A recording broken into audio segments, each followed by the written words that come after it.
네, 어제 코스피가 올해 들어 처음으로 장중 2050선을 돌파했습니다. 이 시점에서 상승 모멘텀을 어디서 찾아볼 수 있을지, 또 유망 종목은 어떤 종목들이 있을지도 알아보겠습니다. 한국투자증권 이프랜드예요. 장용혁 팀장 나와 계십니다. 팀장님 어서 오세요. 네, 안녕하세요. 네.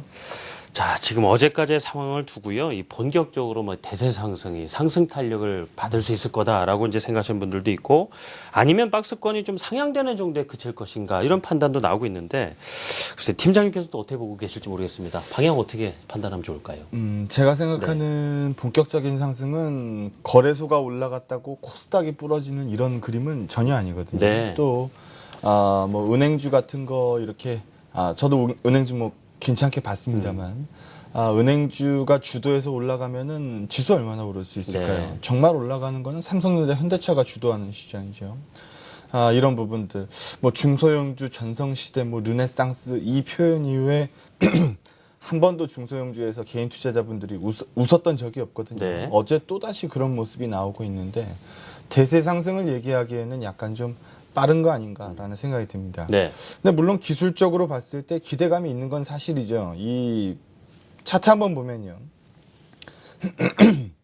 이땐들 뭐 그런 기대가 없었겠습니까? 뭐 이때 뭐 지수 3,000 간다 그랬으니까요. 뭐 2,500 간다, 3,000 간다 얘기 있었는데 결국은 추가적으로 뭔가를 녹이지 못했어요. 그 다음서부터 정말 지겹게 찍었던 곳이 2,050입니다. 네. 근데 여러 번 두드리면 깨지기 마련이거든요. 저항선도 여러 번 두드리면 깨지기 마련이고 지지선도 여러 번 두드리면 깨지기 마련인데 추세단이 올라오면서 저항선은 여러 번 두드리고 있었으니까 돌파에 대한 기대감이 높아지는 건 사실입니다. 그런데 제가 앞에다 동그라미 쳐놓은 것처럼 돌파해서 그 다음에 뭐 어쩔 건데 라는 부분을 무시할 수는 없죠. 왜 올라가는지는 우리 모두 다들 알고 계실 텐데 41조 원. 감이 잘 안 오실 거예요. 정책 패키지로 41조 원의 돈을 퍼붓겠다. 41조 원이 과연 얼마나 되는 거길래 이 시장을 이렇게 끌어올리나 라는 부분이 궁금하실 텐데 요걸 좀 보여드리겠습니다. 우리 이제까지 추경을 통해서 돈이 얼마나 풀리나 보는 겁니다. 요 구간에서 보시게 되면 풀리면 한 2조 정도 그리고 많이 풀리면 한 5조 정도 이게 일반적인 추경입니다. 금융위기 이후에 한번 제대로 드라이브를 걸 때 28조 원 이례적인 금액을 한번 얘기해 봤고요. 그 다음에 이제 13년도에 17조 원 정도 돈을 풀어본 게 답니다. 근데 이번에 41조 원. 감이 이제 대충 오십니까? 대한민국 1년 국가 예산이 370조가 넘습니다. 370조 정도 되는데 여기에 10%가 넘는 금액입니다. 기대감을 불어일으키고 있죠. 근데 이번에 대한민국 경제 위기팀의 진단은 좋은 것 같아요.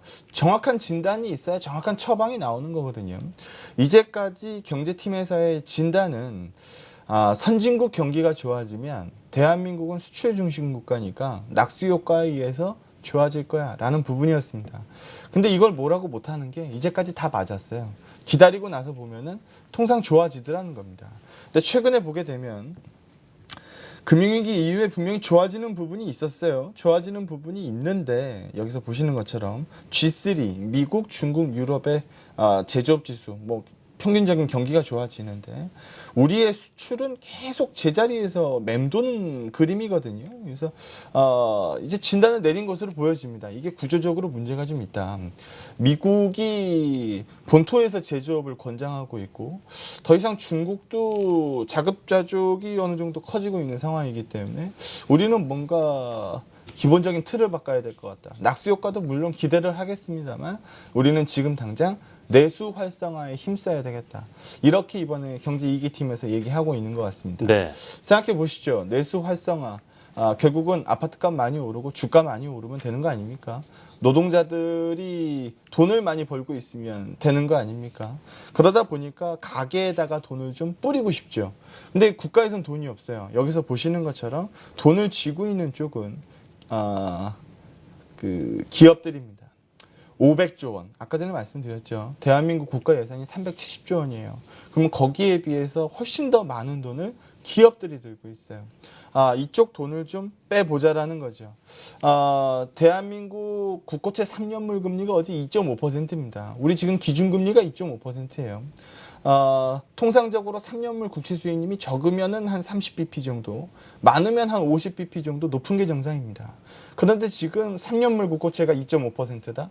이거는 오는 8월 금통위에서 금리 내린다는 얘기죠. 좀 공격적으로 제시하는 데는 10월이나 11월경에 금리 한번 더 내린다는 얘기합니다. 대한민국 금리 내리면 원하는 약세 쪽으로 어느 정도 힘을 얻을 거고요. 배당 얘기도 많아요. 1- 유보율이 배당률입니다. 즉 배당률이 커지게 되면 유보율은 떨어진다는 얘기죠. 요술방망이는 아니에요. 상당 부분 기대감이 있는 건 사실입니다만 돌파 이후에 추가적인 모멘텀으로 사용하기에는 조금 약한 재료 아닌가. 기업의 현금 흐름 그리고 기업의 이익이 개선되는 그림을 아직 보지 못했다라고 말씀드려야 될 것 같습니다. 네. 지금 시장 상황 정리해 주셨는데요. 이 코스닥 시장도 함께 올라가면서 이루는 대세 상승이 가장 좋은 것이죠. 말씀대로. 그렇다면 지금 시점에서 그래도 코스피가 그래도 저항은 뚫고 좀 자리에서 안착을 해줄 것인가도 따져봐야 될 텐데요. 시장에 좀 영향을 미칠 만한 변수들도 있지 않겠습니까? 네. 일단 오늘 저녁 내일이면은 FOMC 카드를 봐야죠. 네. 뭐 빤하죠. 100억 불 줄이겠죠. 250억 불 만들 거고요. 6월 FOMC에서 얘기했었던 것처럼 10월에 종료할 겁니다. 그러면 두 번의 FOMC가 남았고요. 그럼 우리 가만 생각해 보죠. 그러면 10월 FOMC 지나고 나서 연준은 뭐 할까요? 그냥 서로 안부 묻고 회의를 마무리할까요? 그렇지 않을 겁니다. 금리에 대해서 얘기가 본격적으로 나올 거기 때문에 이 부분 굉장히 신경 쓰이는 부분입니다. 지난주에도 한번 보여드렸던 그림인데요. 내년 말에 예상되는 금리의 상당수는 1% 이상에 찍혀 있습니다. 우리도 지금 예상을 하고 있어요. 저렇게 공격적이지 못할 것이다. 금리 금방 못 올릴 거다. 속도가 좀 떨어질 거다. 라고 생각을 많이 하고 있는데 행여나 오르면 그때는 어떻게 하시겠습니까? 최근에 달러 인덱스의 모습을 보시게 되면 들어오기 전에 보니까 81p던데 81p와 79p의 선을 그어놓고 79p 미치면은 다시 한번 버블이 가능한 영역입니다. 81p 위로 올라가면은 경계해야죠. 우리 이때 대한민국 시장 어땠는지 기억나시잖아요. 그때 버냉키 쇼크 나오면서 주식시장 박살났었던 타이밍이거든요. 달러 강세 나오는 시장에서 대한민국 재미 본 적 별로 없습니다. 경계하는 모습이 역력히 나올 거고요.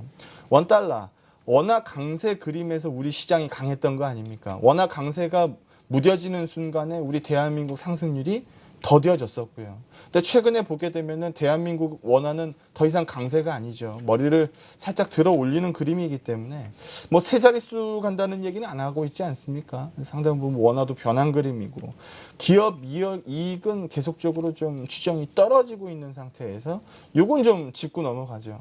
우리 지금 그 대한민국 증권사들이 이런 얘기를 많이 합니다. 우리 이번에 2분기 실적 추정 잘했다. 얘기 많이 하죠. 서프라이즈 비율이 올랐다. 1분기에 비해서 쇼크 비율은 떨어졌다. 우리 잘한 거다. 이렇게 얘기합니다. 근데 이건 아닌 것 같습니다. 정말 보수적으로 추정했어요. 안 좋다, 안 좋다, 안 좋다. 근데 뚜껑을 열고 보니까 생각보다 좋아요. 그게 서프라이즈입니다. 안 좋다, 안 좋다 얘기를 많이 했으니까 더 안 좋게 나오는 기업들은 당연히 줄 수밖에 없죠. 그러다 보니까 쇼크가 떨어지는 거죠. 이 부분 때문에 먼저 떨어진 종목들 굉장히 많이 있습니다. 최근에 낙폭과대 대형주들에서 순환매 반등이 나오는 것도 네. 이런 성격으로 이해해 보시면 될 것 같습니다. 네, 알겠습니다. 자, 끝으로 종목 선택하는 데 있어서도 나만의 어떤 영역을 구축해 놓고 분위기가 오기를 기다리는 분들도 계실 테고 또 시장의 분위기를 같이 따라가는 것도 상당히 중요할 텐데 진변님께서는 오늘 이 시간만큼은 어떤 종목들 말씀해 주고 싶으신지요? 저는 균형 논리를 매번 말씀드립니다. 네. 한쪽으로 쏠리는 건 좋지 않아요. 표 한번 보시면은요. 코스닥 신용융자가 07년 최고치를 넘었습니다.